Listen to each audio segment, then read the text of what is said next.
Oi, meu nome é Karina, esse é o Bucarina e hoje a gente vai falar de tudo que eu li em julho. Foi um mês muito bom de leituras. Em junho eu tirei alguns dias de férias e alguns dias no começo de julho, mas aí eu emendei assim um ótimo ritmo de leituras. Em junho já tinha sido meu melhor mês de leituras com 10 livros e em julho eu li 11. Então por um ainda ultrapassei. Teve bastante leitura curta também, mas no geral foi um mês muito bom. E vamos começar, né? Já comecei o mês, então, durante essas minhas férias, e eu peguei para ler a série da St. Abby, que são os livros de Mindfuck. Então, são 5 livros no total, se eu não me engano, e eu li quase todos em julho, só faltava o quarto e o quinto sair, o quarto saiu no começo do mês, e eu consegui ler, e o quinto saiu recente, eu comecei a ler hoje, e a gente já tá em agosto. Então, o primeiro do mês já foi O Risco, que é o primeiro livro, eu li pelo Kindle, e li na viagem mesmo, acho que de carro. Não, esse eu li durante a viagem. Fui viajar para um hotel, parque aquático, e li nessa viagem. São livros super curtos, eles têm entre 150 e 200 páginas, e é muito envolvente. Basicamente, a história de uma serial killer. Ela teve um trauma muito grande no passado, e agora ela busca vingança contra todas essas pessoas. E ela acaba, por ironia do destino, se envolvendo. Deixa eu ajustar aqui um pouquinho, se envolvendo com um cara que calha de ser o investigador do FBI que está cuidando do caso dela, desses casos de assassinato de serial killers. Então, uma situação um tanto quanto cômica. É um livro, assim, bem dark, fala bastante dessa parte da vingança, de toda a parte meio, não é body horror, mas tortura e coisas do tipo. E ao mesmo tempo tem esse alívio cômico de ver a situação em que os dois são colocados, com ela sendo a pessoa que ele tá meio que procurando, né? Então, esse primeiro livro eu acabei dando 4 estrelas, ele foi super rápido, super gostoso. Logo em seguida, eu emendei também Um Pequeno Desvio, que é o segundo livro, e eu também gostei, igual assim, dei também 4 estrelas. Foi ali que a gente começou a ver um pouco mais, eu acho, da esperteza da Lana, né, que é a personagem principal, de como ela tá arquitetando todo esse plano, e assim, é coisa de doido, realmente psicopata. Mas gostei muito. E a gente acaba vendo um pouco mais do passado da Lana nesse segundo livro, né? Começa a introduzir pra gente mais do que aconteceu no passado dela para ela ter se tornado quem se tornou. Depois também emendei na viagem e terminei em casa O Despertar da Lua Caída, da Sarah A. Parker. E, gente, que surpresa foi esse livro. Eu fiquei assim, eu não sei nem explicar, embasbacada, muito apegada. Eu ouvi muita gente falando desse livro, principalmente porque a sequência saiu recente. Não tanto aqui no Brasil, ouvi mais em TikTok gringo mesmo, a galera surtando com a sequência do livro. E via muita gente falando que é a primeira vez que eu li esse livro, ele não foi tão legal, mas a releitura é muito proveitosa, porque você já sabe meio que o que está acontecendo. Mas para mim, a leitura primeira aqui já foi incrível e eu dei 5 estrelas. Fala de uma assassina, ela é meio que contratada, e esse mundo, ele tem uma fantasia muito diferente, eu acho até um pouco difícil de explicar. Tem dragões, como vocês podem ver, mas não é uma coisa tão fácil uma pessoa dominar um dragão. E quando os dragões vão morrer, vamos dizer assim, eles sobem ao céu e se solidificam, então viram como se fosse uma lua. E são várias luas com vários dragões que conseguiram, né, morrer. Os que não conseguem subir, eles morrem ali na terra mesmo e ficam ainda assim meio que calcificados, solidificados. E se uma dessas luas cai, ela acaba destruindo muita coisa, né? Porque é um grande peso, é um grande poder. Além disso, a gente tem alguns deuses espalhados nesse mundo. Deuses, assim, de criação mesmo, né? A deusa do vento, não lembro exatamente quais são específicos, mas algumas pessoas aqui conseguem ouvir esses deuses e conseguem meio que canalizar o poder deles. Então elas são divididas entre essas castas de qual deus ela consegue ouvir, quantos deuses ela consegue ouvir, e as pessoas nulas são as que não conseguem ouvir nenhum. E aqui a gente tem a nossa assassina, que se passa por uma nula, mas ela consegue ouvir pelo menos um dos deuses ali que a gente sabe no começo, que ela consegue acessar o poder dela. Se eu não me engano, é a do vento. E ela tem uns poderes super doidos, do tipo tirar o ar da pessoa, sabe? É muito legal. E aí, a gente vê ela aqui, então, sendo meio que uma assassina de aluguel, porque tem uma pessoa que meio que salvou ela de uma situação e com isso fez com que ela ficasse presa a essa pessoa por um contrato para sempre, então ela tem que fazer o que essa pessoa manda. E aí, numa dessas empreitadas que ela tá indo atrás de alguém, ela chama a atenção de um cara que é, tipo, super assustador, que é um caçador de recompensas.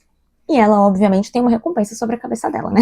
Esse é bem o comecinho do livro. A sinopse traz umas coisas, mas eu não li a sinopse e nem queria, porque eu achei legal ir descobrindo ali ao longo do livro. O começo que a gente tem é isso. Ela é uma assassina de aluguel, ela tá indo atrás de uma pessoa, e aí esse caçador de recompensas acaba se interessando nela, e no meio do livro a gente tem algumas passagens de diário, e a gente não sabe de quem é esse diário, de quem tá falando, o que tá acontecendo, tanto que aqui em cima, ó, eu marquei todas as passagens de diário para depois ler, e isso faz super sentido, porque no final, quando você descobre tudo e junta as peças, é muito legal voltar para ver algumas dessas cartas.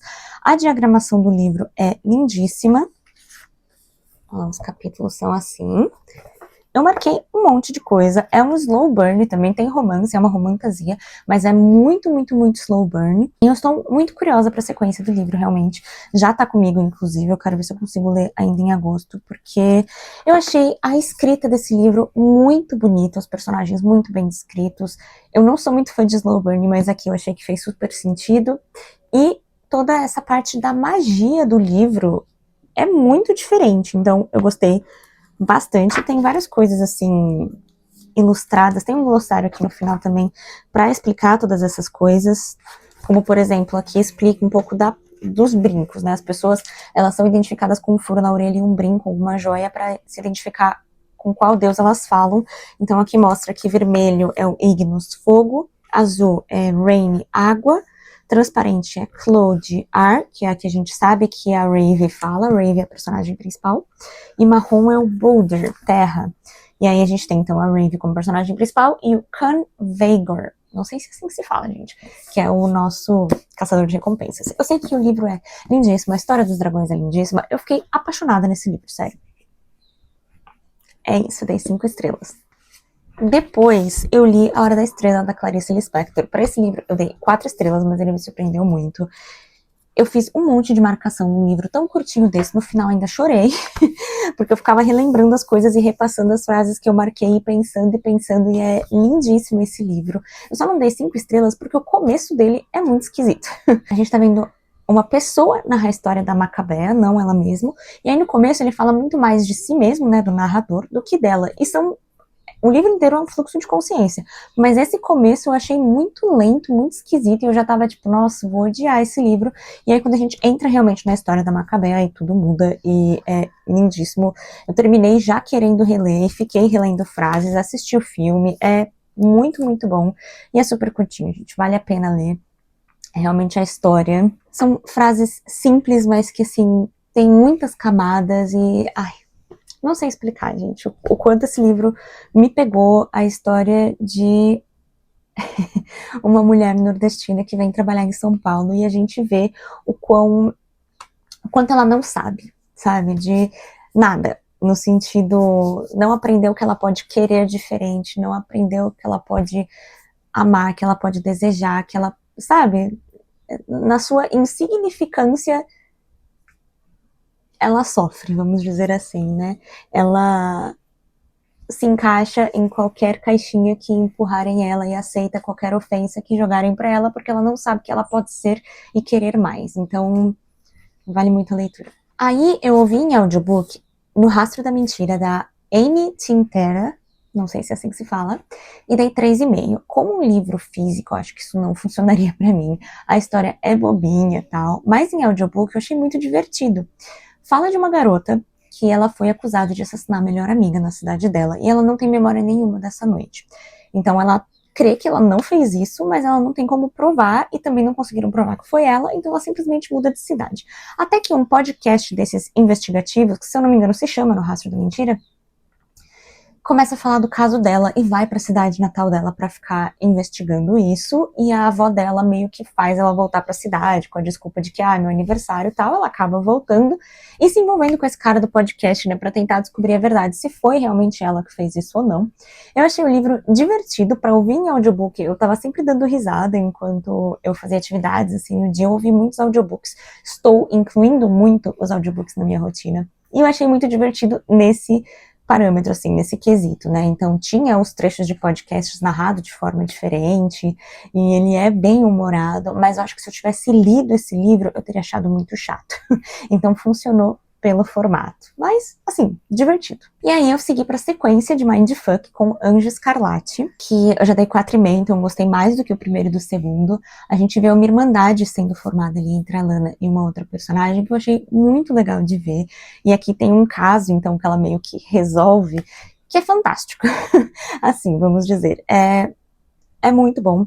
Eu não consigo falar muito porque são todas sequências. Então, eu só posso dizer que esse foi um dos que eu mais gostei. Só que aí logo depois eu li Todas as Mentiras, que foi o último dessa série que eu li no mês, então o 4º livro. Aí faltava sair o 5º, que era só no final de julho. E aí esse eu amei. Das 5 estrelas foi o meu favorito, assim, até o momento. Nenhum eu coloquei realmente favorito, mas esse foi o meu favorito até agora. Porque a gente tem muitas revelações. Aqui nesse 4º livro, a gente já tem meio que o passado da Lana quase por completo. Faltam pequenos detalhes chaves, mas a gente tem muito, então assim, é de revirar o estômago. E tem umas notícias na internet que é difícil de ver se é verdade ou não, de que a autora passou por situações de violência doméstica, tanto que ela já faleceu, eu não sabia disso, mas faleceu em condições esquisitas, porque dizem que era um acidente de carro, mas também tem fontes que dizem que foi um acidente doméstico, porque o marido liga para a emergência dizendo que atirou sem querer nela, então fica esse sentimento esquisito. E aí depois que você sabe disso, eu soube disso lendo o 3º livro, eu comecei a ver muito ela como uma personagem que a autora colocou muito de si dentro dela, e aí a história fica muito mais pesada, mas assim, gostei muito. Tem sempre uma mensagem assim, como uma esperança, como seja forte e tal, no final, que eu gostei bastante. Depois eu li Crime no Copan, do Victor Bonini. Abro um espaço aqui para, se você não me segue no Instagram, no TikTok, me segue lá. Eu tô fazendo um projetinho de 27 livros para 27 estados do Brasil, e esse entrou como um livro para São Paulo, porque tanto o autor é de São Paulo, quanto o livro se passa, né, no Copan. E eu fiquei muito surpresa com esse livro, acabei dando 5 estrelas. É um livro de suspense, se passa no Copan, como eu já falei. E basicamente, na noite de aniversário do Copan, estão o síndico, o filho que faz aniversário no mesmo dia, e toda a família deles, todas as pessoas que moram ali no prédio. E acaba que o pai se joga ou é jogado da janela e morre, e o filho é morto num assalto na rua. Os dois meio que quase um em sequência do outro no mesmo dia, e aí se começa essa investigação, né, de era mesmo um acidente? O que aconteceu? Foi suicídio? Não foi? Aquilo foi só um assalto? Não foi? Foi premeditado? Esse tipo de coisa, e aí a gente acaba entrando na vida de todos esses personagens que estão morando no Copan, mas principalmente outras gerações de pessoas que moraram lá. E aí a gente vê basicamente isso, a história de pessoas que moraram lá quando o Copan abriu, quando ele começou a ficar vamos dizer, num preço mais acessível, e que várias pessoas passaram a morar lá, inclusive o síndico, né, desde o começo, a gente vê um pouco da história dele também. E aí você vê como todas essas pessoas, tanto do passado quanto do presente, acabam se unindo de uma forma muito intrínseca para resultar nesse final, nesse crime. E é doido. Eu achei o plot final muito bom, quando você consegue realmente juntar todas essas gerações num ponto único, e aí tudo faz sentido, e é doido. E o plot final mesmo, depois de toda essa revelação, ainda tem mais um detalhe que em nenhum momento aquilo passou pela minha cabeça. Então eu fiquei muito surpresa, e eu quero ler mais do autor. Eu sei que ele tem outro livro, e fiquei muito curiosa, gostei bastante mesmo. Aí, gente, eu fiz a releitura de Corte de Chamas Prateadas, tô fazendo a releitura de todos os livros de Acotar, e aí vou seguir pra Crescent City, né, porque esses eu nunca li. Mas esse aqui, gente, ainda assim foi uma surpresa pra mim, porque a primeira vez que eu li esse livro, eu não gostei tanto. Nesta não é uma personagem que eu curti nenhuma das vezes que eu li Acotar. Esse livro em específico eu só tinha lido uma vez, que foi a vez que saiu, enquanto os outros eu já tinha relido algumas. E na releitura eu passei a compreender muito mais a Nesta, principalmente já sabendo o que vinha por aí, né? Eu percebi que eu aceitei mais a personagem, eu entendi mais o trauma dela, as respostas dela às coisas. Não é ainda uma personagem que eu perdoei 100% pelas coisas que ela fez, porque eu ainda acho de muito egoísmo muitas das coisas, mas eu compreendi muito mais a jornada dela e acabei gostando muito mais do livro e favoritando no final, que não foi uma coisa que eu fiz na minha primeira leitura, então me surpreende bastante. É um livro que vai ajudar muito, assim, vai falar muito, né, da jornada de luto, de trauma, de depressão, então é, assim, fantástico, e eu marquei pra caramba. Aí mais uma sequência que, assim, todos esses livros, né, Corte de Chamas Prateadas, esse que eu vou mostrar agora e o seguinte, eu fui lendo ao longo do mês, e aí eu terminei todos eles agora, no final de julho. Um dia 29, outro 30, outro 31. Então, Sacramentadora, do Brandon Sanderson, que é o terceiro livro do relato da Guerra das Tempestades, e foi até agora o meu favorito, então eu dei 5 estrelas, favoritado. Os outros 2 eu já tinha dado 5 estrelas, porque eu senti que esse, a gente tá com todos os personagens muito integrados, meio que tá todo mundo ali agora. E também porque eu achei que tem revelações muito bem divididas e espalhadas ao longo do livro inteiro. Os outros livros sempre teve aquele momento Sunderland, onde no final tudo começa a ser revelado de uma vez, você lê 200 páginas numa sentada porque não consegue largar. E aqui tem esse momento no final do livro do mesmo jeito, mas eu senti que tem muito ao longo do livro também. Então pequenas coisas vão sendo soltas ali e que você vai ficando, meu Deus, como assim? Espera, porque são coisas absurdas. Então eu gostei muito dessa divisão. Gostei da evolução dos personagens. Eu achei que aqui tem trechos lindíssimos. Tem uma parte aqui de uma conversa do Royd com a Shallan, que foi um dos capítulos mais bonitos que eu li em todos esses trechos aqui, todos esses livros. Então foi uma jornada muito boa e eu acho que esse aqui é o meu favorito até o momento de todos os livros. Estou ansiosa para continuar. Falta só mais um livro dos que já tem lançado. E aí, esperar sair o último mesmo dessa saga. Mas eu tô muito feliz de estar conseguindo acompanhar o projeto de leitura da Tami, do Resenha dos Sonhos. E vendo que vai ser muito possível terminar todos esses calhamaços até o final do ano. Então, finalmente conheço essa história. E não sei como eu vou fazer quando acabar, porque eu tô lendo basicamente todos os meses do ano, né? Porque eu começo em um mês e levo 2 meses para ler cada livro seguindo essa jornada. E aí, por exemplo, acabei agora, tem essa semana de agosto, na segunda semana de agosto a gente já começa o próximo. Então eu vou estar lendo todos os meses. Quando acabar, o que eu vou fazer? Porque esses personagens já fazem parte da minha vida, sabe? Eu tô muito apegada ao Caladinho, ao Dalinar, a Dolin e Shallan, principalmente, e aos Esprenos, a Sil, ao Padrão. Eu amo o Padrão, gente, então, assim, o que eu vou fazer? Já tô sofrendo por antecipação e ainda tem 2 livros, mas é isso, fantástico. E aí, o último livro que eu li no ano foi, Um Defeito de Cor, da Ana Maria Gonçalves. Também foi um livro que eu fui lendo ali ao longo do mês. Ele é gigante, aqui tá todas as minhas marcações, então também dá pra ver que eu gostei muito. E é um livro que vai se passar na Bahia, também vai cumprir aí um desafiozinho do 27 livros para 27 estados, e vai falar praticamente de todo o período de escravidão no Brasil. A gente acompanha uma personagem que, se eu não me engano, se chama Kende, se escreve Kehinde, e eu já vi várias pessoas falando como falar, se é Kende, difícil. Mas enfim, a gente vê quando ela é criança, na África, em uma das tribos ali, e tá ocorrendo várias guerras, vários problemas ali, e as pessoas, né, que perdem são enviadas para serem escravas no Brasil.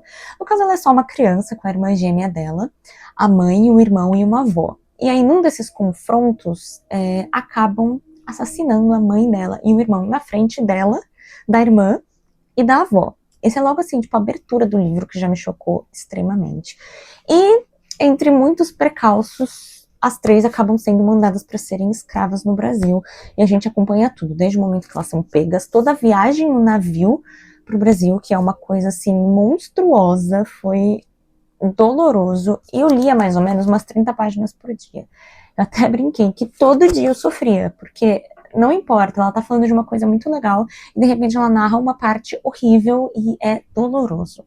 Diversas partes durante esse livro eu tinha que realmente parar e lembrar que esse livro não é uma autobiografia, porque a personagem é tão real e é narrado assim, gente. Realmente, eu acho que é um livro para você ler bem aos pouquinhos, porque é narrado quase como se fosse um dia a dia. E, antes de tudo, esse livro inteiro, suas 900 páginas, é uma carta.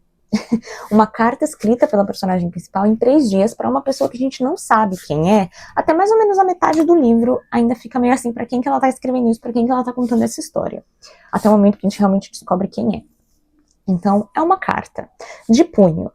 E a gente vê o dia a dia dessa personagem, ela narra tudo com muitos detalhes. Tantos detalhes, assim, de às vezes citar, eu entrei numa casa que tinha 14 pessoas, e aí ela descreve as 14 pessoas, o que são coisas, às vezes, detalhes que não é interessante, sabe? Tipo, não me importa.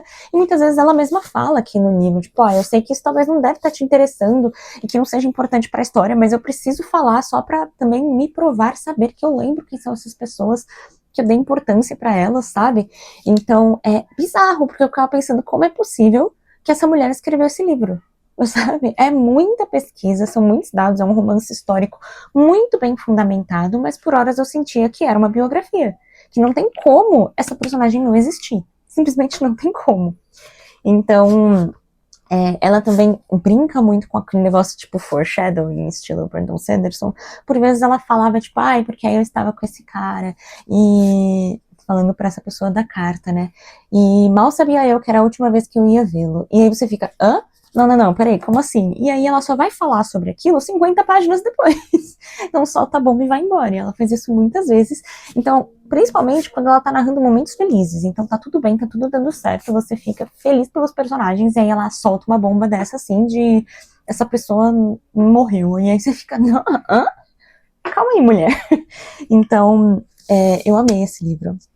Eu senti que lá pro final, ele já tava ficando um pouco cansativo, esse negócio de narrar tintim por tintim várias coisas. Ela fala de muitos rituais africanos, também muitos rituais ali do candomblé. Ela explica muitas coisas que eu não sabia, como por exemplo o fato de o candomblé ter sido feito aqui no Brasil, juntando todas essas entidades que na África cada uma tem uma região para ser cultuada. Então se você cultua tal entidade africana, você vai para aquele lugar. Como no Brasil os escravos chegaram e foram realocados em qualquer lugar, eles não tinham liberdade de ir e vir, não tinha mais como fazer por região. Então eles traziam imagens e cultuavam essas entidades, dizendo que eles tinham que trazer elas para a região, tudo dentro de uma mesma religião, né, que seria o candomblé, porque não tinha espaço para fazer um local para cada, então juntou tudo nisso. Eu achei isso muito curioso, porque eu realmente não sabia. Então ela narra tintim por tintim tudo isso. No final eu já estava um pouco assim cansada quando pegava muito dessas descrições, principalmente descrições de personagens que a gente nunca mais ia ver. Então eu dei 5 estrelas para esse livro. Ainda preciso pensar se ele é um favorito, mas assim, muitas chances, porque como eu acabei agora, eu não gosto de falar é um favorito, porque geralmente livro favorito para mim é aquele que eu fico pensando várias vezes, sabe? Então eu vou dar mais uns dias, mas provavelmente vai ser, porque o maioral, indico para todo mundo, é muito importante, e é uma edição lindíssima, ó. É assim, aqui por dentro tem várias fotos, e o livro é dividido em 10 capítulos, né, são 10, só que aí dentro deles são mini capítulos, e aí tem uma imagem, uma pintura no começo de cada um, com alguma frase que geralmente é um provérbio africano, então, bem legal. E aí o livro em si é só texto. Mas é isso, gente. Então, amei. E essas foram todas as leituras aí do mês de julho até agora no ano, o melhor mês de leitura. Eu espero que vocês tenham gostado desse vídeo. Se você gostou, não esqueça de deixar o joinha aqui embaixo para ajudar na divulgação. E me conta qual foi o melhor livro que você leu no mês de julho. É isso, gente. Tchau, tchau. Até a próxima.